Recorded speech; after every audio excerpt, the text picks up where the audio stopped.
Hello friends, एक बार फिर से आप सभी का स्वागत है मेरे यूट्यूब चैनल स्टडी फैमिली में। कैसे हैं आप सब?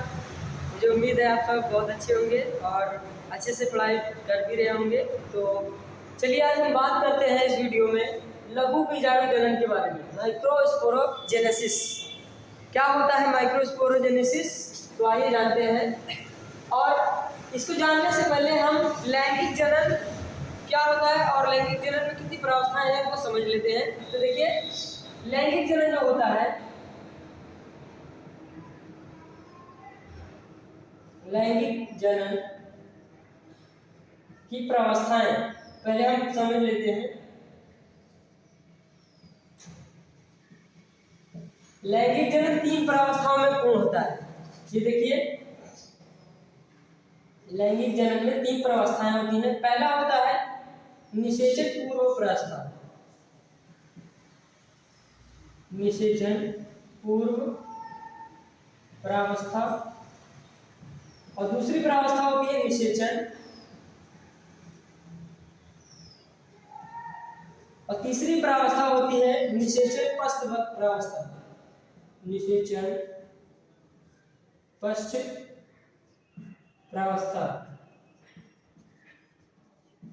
अब देखिए, जो निषेचन पूर्व प्रावस्था होती है ये 2 अवस्थाओं में पूर्ण होती है। पहला होता है युग्मक जनन, युग्मक जनन। निषेचन पूर्व प्रावस्थाओं में 2 प्रोसेस होती है। पहला तो युग्मक जनन, और युग्मक जनन में 2 युग्मक 2 प्रकार के बनेंगे। एक तो नर युग्मक, दूसरा मादा युग्मक।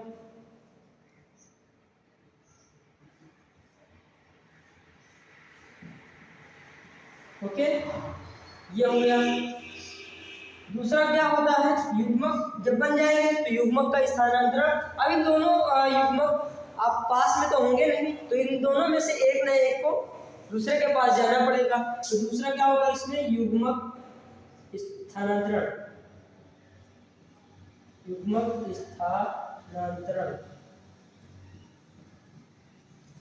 अब हम बात कर रहे हैं पुष्प के बारे में। तो पुष्पों में जो युग्मक स्थानांतरण होता है उसको एक स्पेशल नाम दिया जाता है जिसको बोलते हैं परागण। ओके, ये होता है निषेचन पूर्व परावस्था में। अब जब ये परागण की क्रिया द्वारा यानी युग्मक स्थानांतरण के द्वारा युग्मक दोनों एक दूसरे के पास पहुंच जाएंगे, तब क्या होगा, निषेचन होगा। और निषेचन होने के बाद शुरू हो जाएगा निषेचन पश्च परावस्था। निषेचन पश्च परावस्था में क्या होगा, जाइगोट बन जाएगा। जाइगोट से और उसमें विदलन होगा, क्लीवेज होगा, तो भ्रूण बनेगा, और भ्रूण बनने के बाद धीरे धीरे बीज बनेगा, और बीज फल, और ऐसे कर करके आगे चलता रहेगा। ओके, तो ये सारी प्रावस्थाएं होती हैं लैंगिक जनन। तो अब यहाँ पे हम बात करते हैं लघु बीजाणु जनन में। याद रखना है, ये जनन जहां भी जुड़ा हो तो जनन का मतलब होता है निर्माण। जनन का मतलब जेनेसिस, और जेनेसिस का मतलब होता है निर्माण। और यहाँ पे इतना लघु बीजाणु यानी कि लघु बीजाणु जनन क्या है, लघु बीजाणु के निर्माण की प्रोसेस। ओके, लघु बीजाणु जनन। तो यहाँ पे देखते हैं इसकी डेफिनेशन, इसकी परिभाषा क्या हो जाएगी।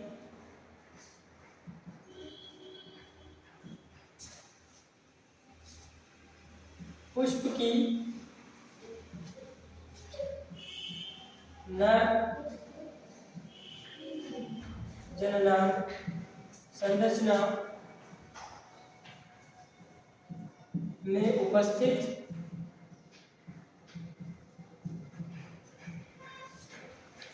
लघु बीजाणु ध्वनि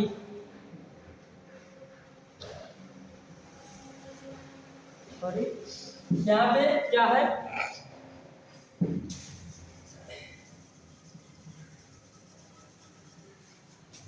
जो पुष्प की नर जननांग संरचना होती है यानी कि परागकोश, उसमें क्या होता है, पुष्प की नर जननांग संरचना में उपस्थित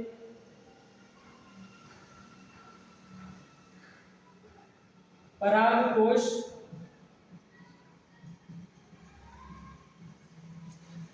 में उपस्थित लघु बीजाणु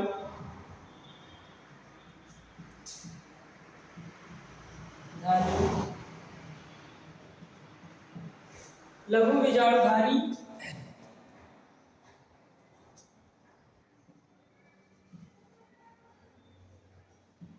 में उपस्थित लघु बीजाणुधानी में बीजाणु जनन ऊतक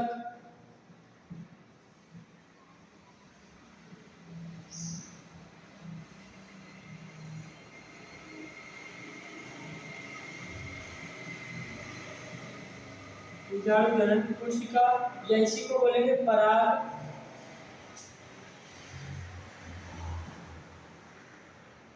मातृ कोशिका।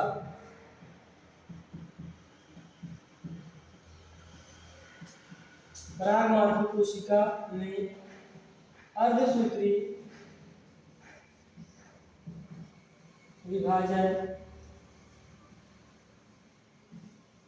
के पश्चात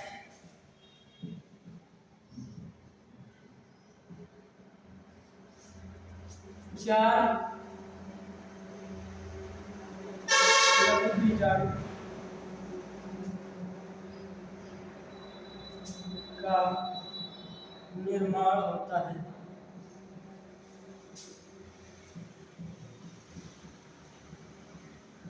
इस प्रक्रिया को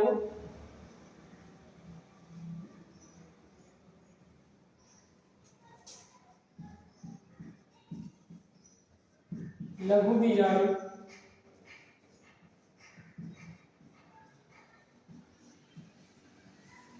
जनन कहते हैं।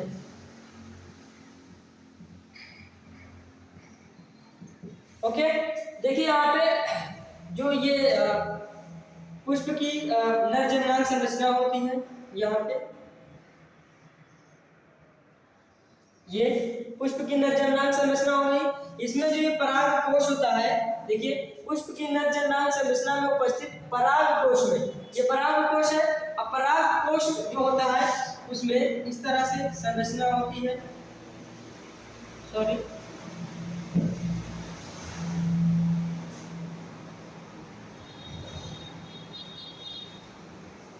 ये कुछ इस तरह से संरचना होती है जिसमें लघु बीजाणुधानी होती है।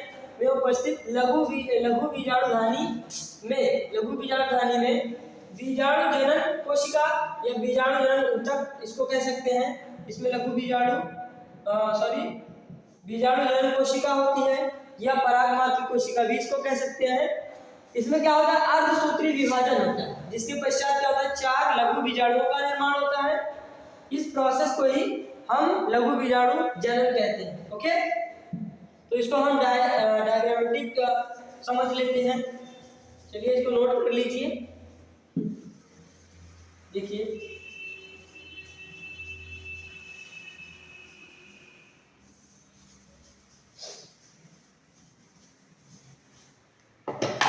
यहाँ पे ये हो गया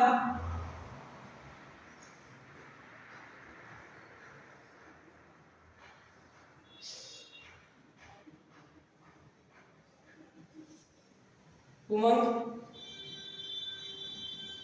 जो कि क्या है, पुष्प की नरजननांग संरचना है। इसमें क्या होता है, पराग कोश। अब पराग कोश को यहाँ पर हम इस तरह से दिखा देते हैं। इसमें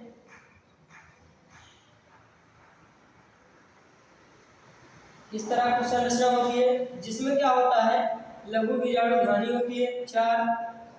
ओके, अब यहाँ लघु बीजाणुधानी जो है, इसमें ये जो लघु बीजाणुधानी है इसमें क्या होता है, ये क्या होती है, बीजाणु जनन कोशिका से मिलकर बनी होती है।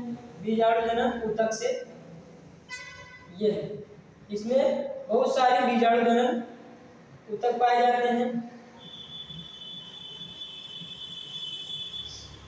जो लघु बीजाणुधानी होती है वो बहुत सारे लघु बीजाणु जनन ऊतक से मिलकर बनी होती है। ये क्या है, बीजाणु जनन बीजाणु जनन ऊतक। ओके, अब बीजाणु जनन ऊतक में एक कोशिका ऐसी होती है जिसमें जो है आकार में वृद्धि करने का गुण होता है, जिसको क्या बोलते हैं? अधोस्तरीय कोशिका। अधोस्तरीय कोशिका, अधोस्तरीय कोशिका यानी हाइपोडर्मल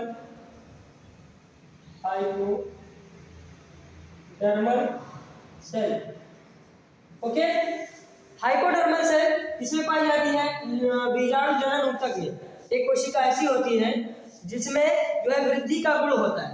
तो हाइपोडर्मल सेल क्या होती है? अब आकार में वृद्धि करेगी, आकार में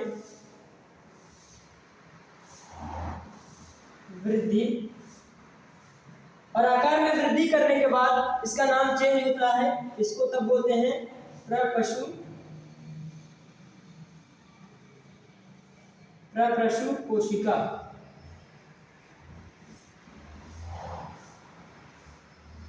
प्रप्रशु कोशिका, अब इसको इंग्लिश में आर्ची स्पोरियल सेल कहते हैं। Archesporial cell. Okay, archesporial cell बन गई। अभी तक देखिए किसी भी चाहे वो एनिमल हो या फिर प्लांट हो, उनकी जो भी कोशिकाएं होती हैं वो द्विगुणित होती हैं। ये यहाँ पे क्या था? 2n था, यहाँ पे भी 2n था, यहाँ पे ये अभी 2n ही है, यहाँ पे भी ये 2n यानी द्विगुणित है। ओके, अब इसमें क्या होगा? आर्ची स्पोरियल सेल में समसूत्री विभाजन होगा।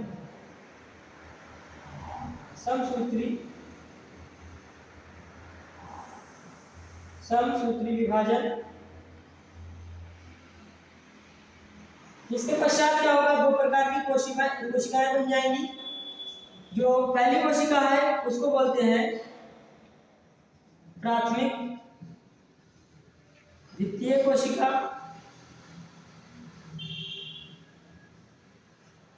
प्राथमिक द्वितीय कोशिका। और जो दूसरी प्रकार की कोशिका है उसको बोलते हैं प्राथमिक कुंभीजाणु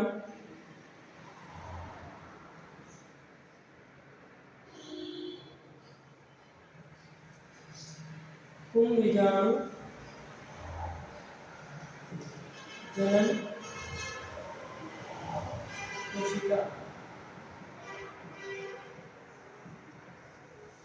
ओके, दूसरी कोशिका क्या हो जाएगी? कुंभीजाणु जनन कोशिका होती है।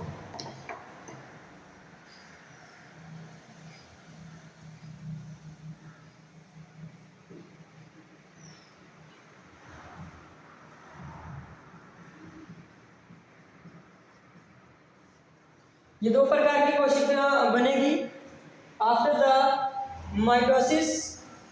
किसमें? आर्ची स्पोरियल सेल में। तो दो प्रकार की कोशिकाएं बनेंगी, प्राथमिक द्वितीय कोशिका और कुंभीजाणु जनन कोशिका। अब ये क्या करेंगी? प्राथमिक जो द्वितीय कोशिका होती है वो आगे चलकर क्या करेगी? भित्तियों का निर्माण करेगी कुछ इस तरह से,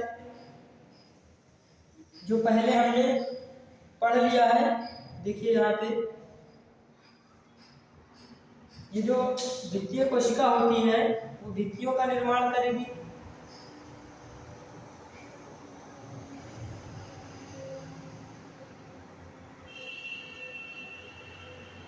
यह है बाह्य स्तर,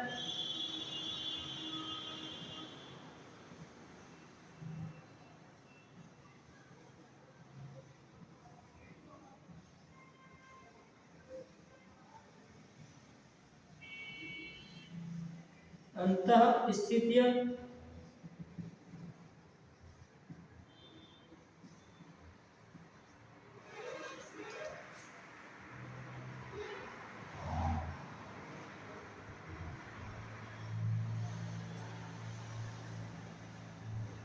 मध्य स्तर। ओके, और लास्ट जो चौथी परत होती है उसको बोलते हैं टैपिटम।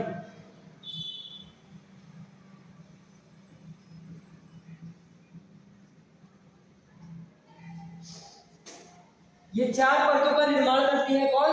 प्राथमिक भित्तीय कोशिका जो होती है वो आगे चलकर जो है 4 स्तरों का निर्माण करेगी। बाह्य स्तर, अंतःस्थितियां, मध्य स्तर और एपिटम। ओके, अब जो ये कुंभीजाणु जनन कोशिका होती है वो यहाँ पर स्थित होती है।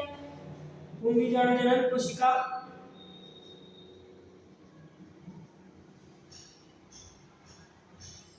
कुंभीजाणु जनन कोशिका ये यहाँ पर स्थित होती है, जो कि अभी क्या है 2n है। इसमें क्या होगा? अभी समसूत्री विभाजन होगा,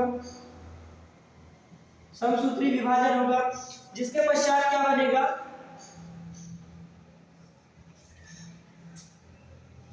पराग मात्र कोशिका बनेगी। पराग मात्र कोशिका यहाँ पे देखिए समसूत्री विभाजन में ये 2n था तो ये भी 2n ही रहेगा, यानी द्विगुणित ही रहेगा। ओके, यहाँ पे पराग मात्र कोशिका बन जाएगी।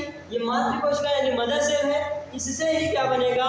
जो लघु बीजाणु होता है वो बनेगा। अब इसमें क्या होगा? अर्धसूत्री विभाजन होगा,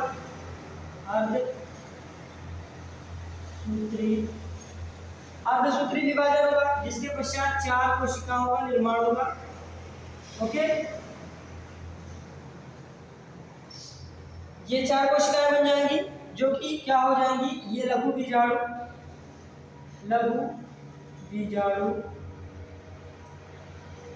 लघु बीजाणु इनको बोलेंगे, जो कि क्या है? अगुणित है,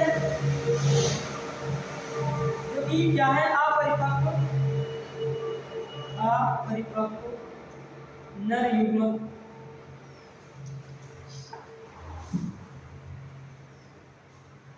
अपरिपक्व नर युग्मक है।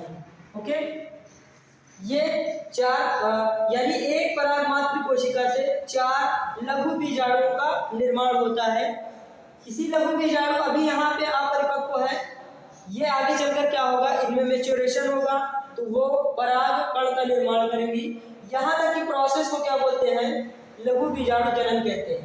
यानी कि बीजाणु जनन ऊतक जो कि लघु बीजाणु धानी में पाया जाता है, उसमें क्या होगा? एक कोशिका अधोस्तरीय कोशिका होती है जिसमें वृद्धि का गुण होता है, आकार में वृद्धि करके प्रप्रशु कोशिका बनाएगी आर्चीस्पेरोसेल। उसमें समसूत्री विभाजन होगा तो 2 प्रकार की कोशिकाएं बनेंगी, जिनको प्राथमिक द्वितीय कोशिका और कुंभीजाणु जनन कोशिका कहते हैं। आगे चलकर ये प्राथमिक द्वितीय कोशिका 4 स्तरों का निर्माण करती है, बाह्य स्तर, अंतःस्थितियां, मध्य स्तर और एपिटम। अब जो दूसरी प्रकार की कुंभीजाणु जनन कोशिका थी उसमें समसूत्री विभाजन होगा तो पराग मात्र कोशिका 2n यानी द्विगुणित अभी तक की बन जाएगी। उसमें अर्धसूत्री विभाजन होगा तो 4 लघु बीजाणुओं का निर्माण होगा, जो कि नर युग्मक है, जो कि अपरिपक्व है अभी। इसमें क्या होगा? आगे चलकर मैच्योरेशन होगा और वो आगे चलकर मैच्योर परागकण का निर्माण करेगी। ओके, तो ये था हमारा लघु बीजाणु जनन। आई होप कि आप लोगों को समझ में आया होगा। अगर समझ में आया है वीडियो तो वीडियो को लाइक, शेयर और कमेंट करना ना भूलें। और नेक्स्ट वीडियो में हम बात करेंगे जो ये परागकण बना हुआ है लघु बीजाणु, वो कैसे उसमें मैच्योरेशन होता है एंड उसकी संरचना क्या होती है। ओके, तो मिलते हैं नेक्स्ट वीडियो में, तब तक के लिए जय हिंद, जय भारत, थैंक यू।